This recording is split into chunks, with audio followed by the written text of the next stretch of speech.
Hello, everybody. Welcome to Talk About Houses. I'm Todd. I'm Juana. Okay, so we're going to talk about something. We talk about the housing market all the time, right? And that's sort of what the video blog's about. But we're going to talk about specifically about something that's changed radically over really the last decade, but really notable last few years. Institutional investors. And so we actually have numbers. We know we know the percentage of homes that were purchased in 2021 by institutional investors. Right. This is across the country. This is going to blow your mind. This is one of the things that's causing housing shortage. Like you guys out there, because hedge fund managers probably aren't watching us, just average people who just like trying to figure out what's going on in the housing market, maybe think about buying, trying to feel the market, right? So you guys are watching, and there's two types of people.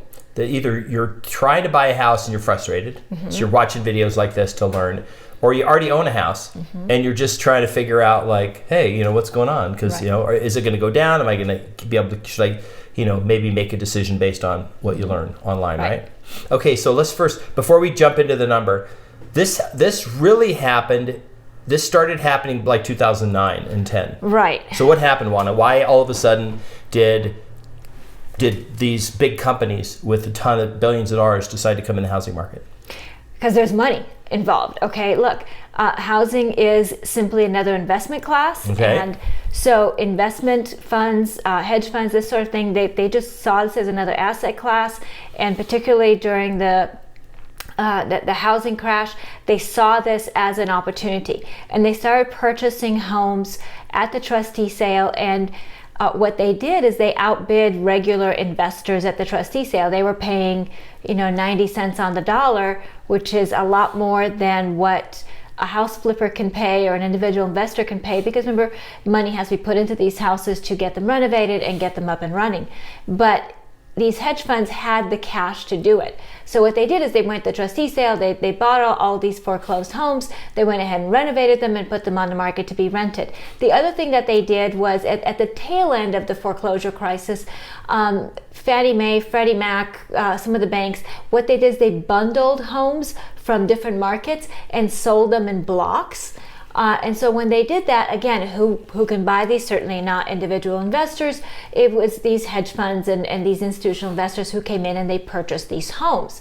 So they have now been in the market for over 10 years, and they own quite a bit of real estate. Their real estate has appreciated tremendously, because remember, when they bought these homes for $150,000, let's say, and that same home is worth maybe $400,000 today, that is really, really good. To give you a perspective, the best that fund managers can usually hope for is maybe 20%. Okay, this is a whole lot more than that.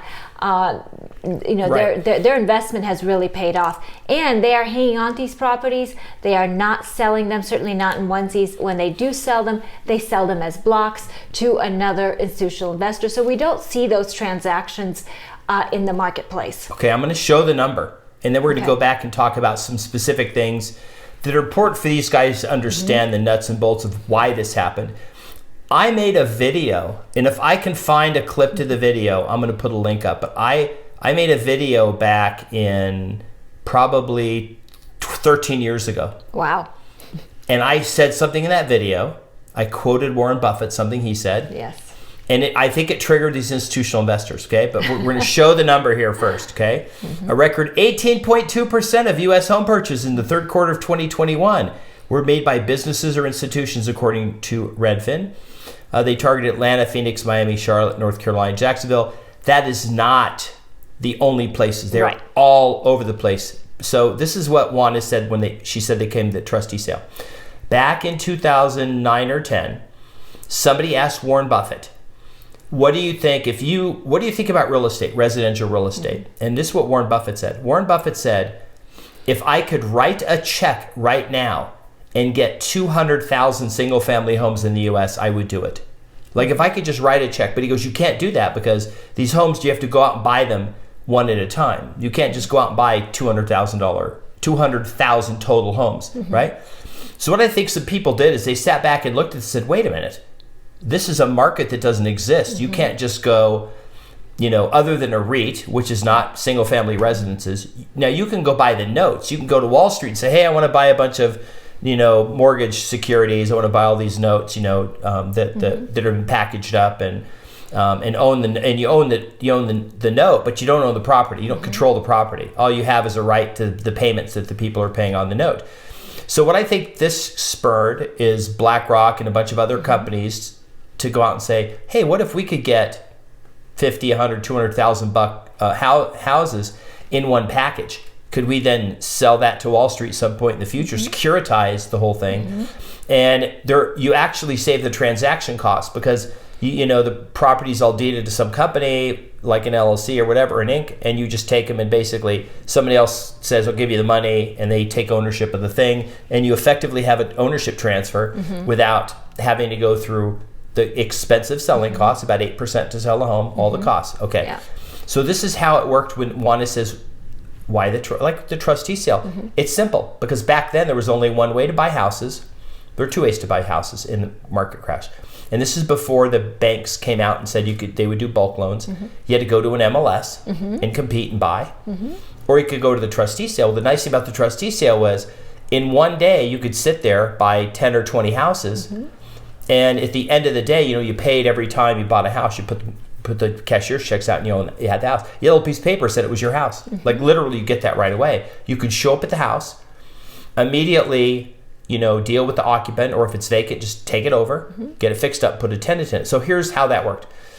You're a local investor, and you have a couple $100,000 in cash. You go down to the trustee sale where they auction off houses, and let's say that a house in your market at the time in a really nice area was worth $150,000, just to give a round number.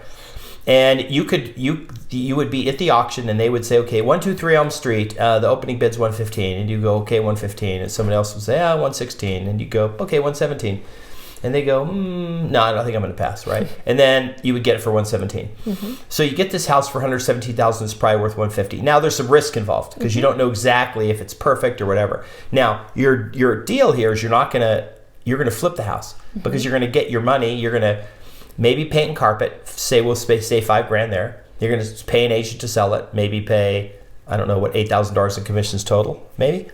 And you're going to sell it and make some money. And let's say you put $20,000 in your pocket in, let's just say 2 months. Okay. Now you've got $170,000, but you can just go back and do the same thing. You just keep doing this. And there were people that for years that was their job. They just went and flipped houses. They just went and bought them, and sometimes used other people's money and shared the profit. They would say, hey, give me the money, I'll do the deal, and we'll make $10,000 a month, flipping houses or something, right? Well, this is the problem. These hedge funds came in and said, well, we're not flipping them. We just want to buy them under market value. So they would go in and go in that same situation. The guy go 117, they go 118, and then the guy go, well, no, 119, no, 120, well, 121, again, 122. And it'd be like, well, I mean, they would just bid them up.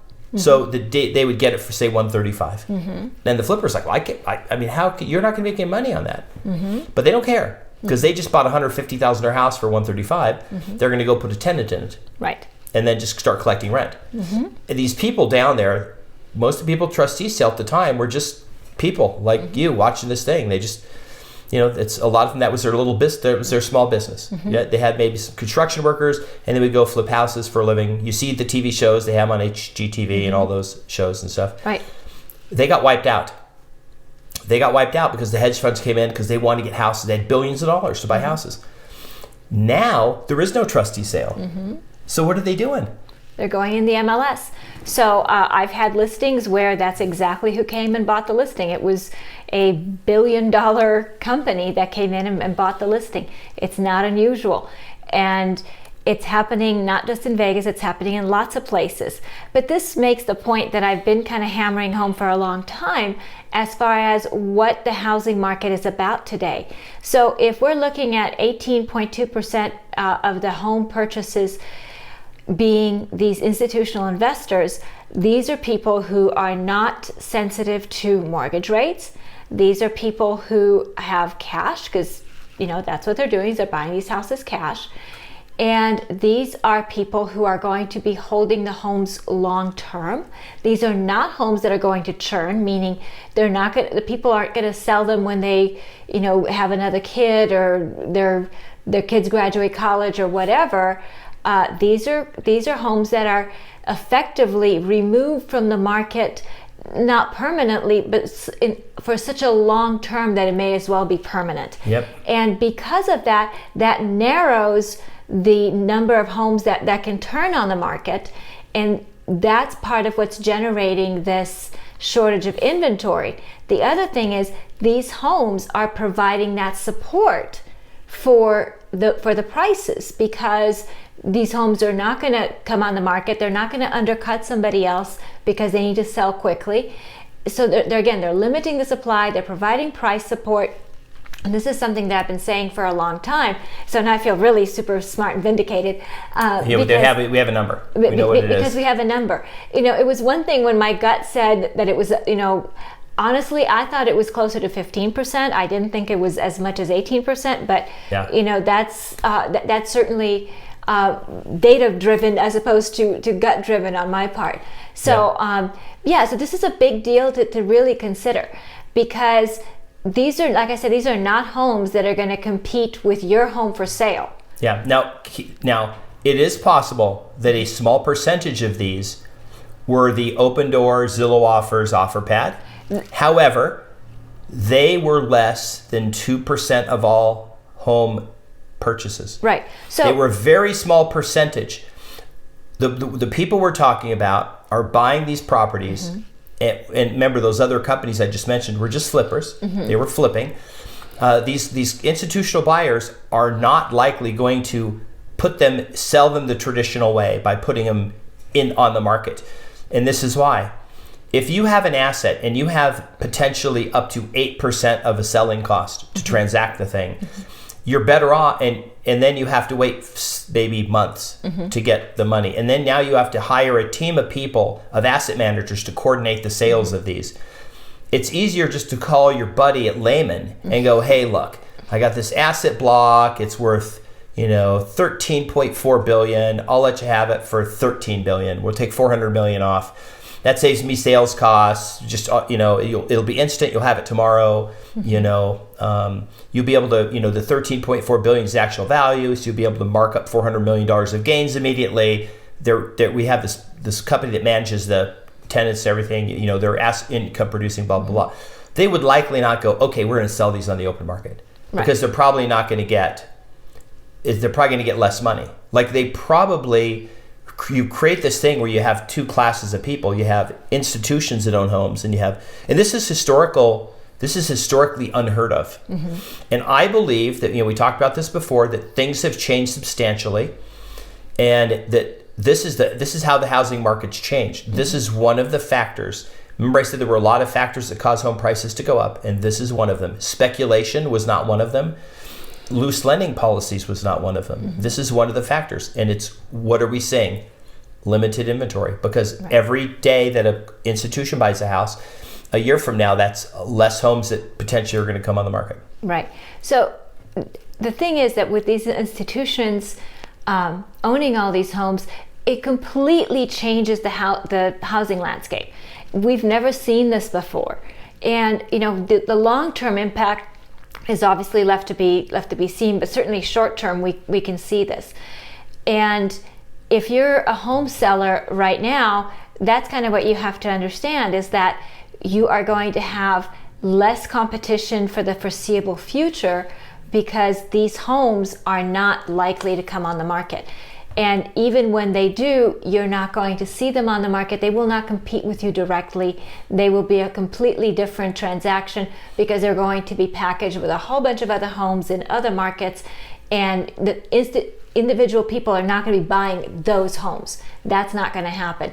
Yep. Will those homes at some point turn to individuals? We've kind of talked about this before. My personal belief is what they're going to do is somebody is going to package these, and they're going to break them up into different kind of blocks.